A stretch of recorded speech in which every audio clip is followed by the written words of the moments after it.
वा किती सुंदर महाल आहे, उंच उंच लक्झरी बिल्डिंग, कोट्यावधी रुपयाच्या गाड्या. खरंच किती श्रीमंत लोक आहेत, किती सुखी असेल ना त्यांचं आयुष्य. असा विचार आपण किती वेळा करतो आणि मग लगेच आपल्या घराकडे पाहतो, जिथे 3 माणसं एकत्र बसून जेवायलाही नीट जागा नसते. आणि मनात एकच प्रश्न येतो, देवा मला असं आयुष्य का नाही दिलंस? पण मित्रांनो, आपण एक गोष्ट कायम विसरतो.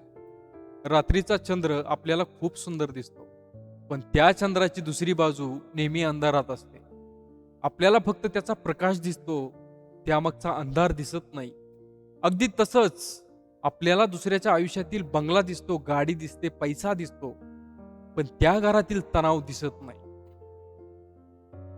कोणाला झोपेच्या गोळ्या घेऊन झोपावं लागतं, कोणाच्या मुलांना आई वडिलांसाठी वेळ नसतो, कोणाचं नातं पैशामुळे तुटलेलं असतं, तर कोणाकडे सर्व काही असूनही मनाची शांती नसते.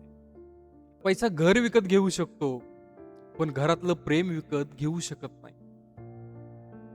महागडी गादी विकत घेऊ शकतो, पण शांत झोप विकत घेऊ शकत नाही. मोठा बंगला विकत घेऊ शकतो, पण कुटुंबाचा आनंद विकत घेऊ शकत नाही. म्हणून आजपासून एक सवय लावा, दुसऱ्याच्या सुखाशी स्वतःच्या आयुष्याची तुलना करू नका. कारण तुलना सुरू झाली की समाधान संपतं, आणि समाधान संपलं की कितीही पैसा आला तरी माणूस गरीबच राहतो.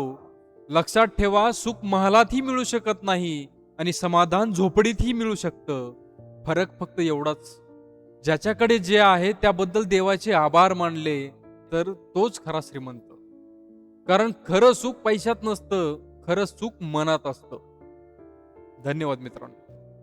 मित्रांनो, व्हिडिओ आवडला असेल तर व्हिडिओला लाईक करा, पुढे जास्तीत जास्त शेअर करा, आणि या चॅनलवरती जर नवीन असाल, आपल्या संघर्षाचे आवाज या चॅनलला सबस्क्राईब करायला विसरू नका. धन्यवाद.